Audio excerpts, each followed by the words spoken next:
I think that markets are showing some relief that CPI was dovish, and actually I think some of the inflation prints the last 2 days have been dovish, including PPI.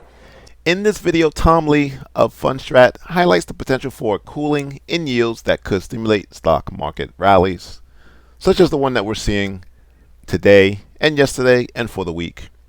He suggests that if inflation continues to decline over the next 3 months, it may provide favorable comparisons to previous months, enhancing the outlook for the S&P 500, which he believes has an 80% chance of achieving double-digit returns this year.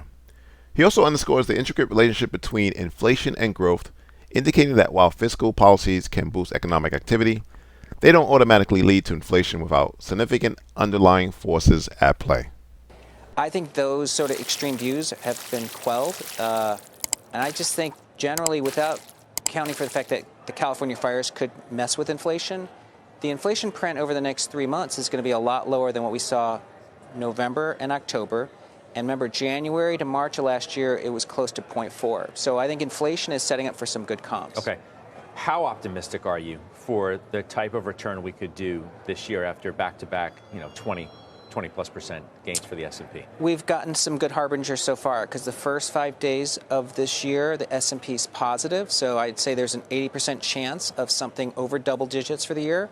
And what's going to matter to a lot of people is how we do for the month of January. But as of January 15th, we're up 0.7%. So those are good harbingers for the year. Can we have a good year if the Fed doesn't cut until later in the year and bond yields remain elevated for a while? If bond yields get stuck here, it is a severe tightening of financial conditions. And I think it's going to hit housing, and we're already seeing it now. So I think it is important for yields to move directionally lower.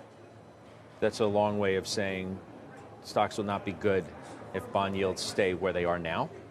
Yes, it's going to test the market's resolve. I don't think it kills equities, but it's hard for someone to be pounding the table if they think yields are going to be stuck at close to 5% for the next 6 months.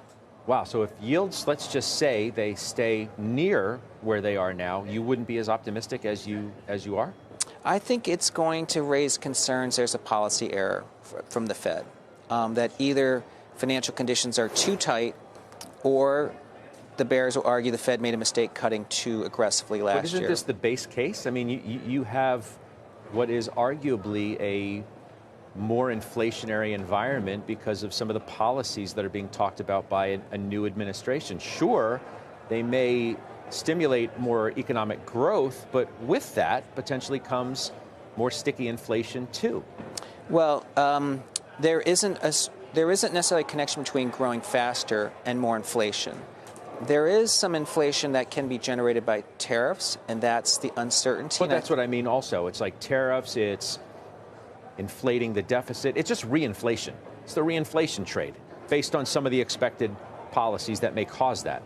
True, but to keep in mind, last year's inflation, first of all, a lot of last year's inflation was what they call imputed because it was just statistically catching up to the price changes of the years before, but it's housing and auto insurance were 80% of the inflation over the last 4 years. And the third is labor markets, which we know aren't in an inflationary position. So in order for new policies to generate inflation, they have to be powerful forces that fiscal spending hasn't generated the last 3 years. So I'd say that it's difficult for me to make the case inflation's getting strong. Okay.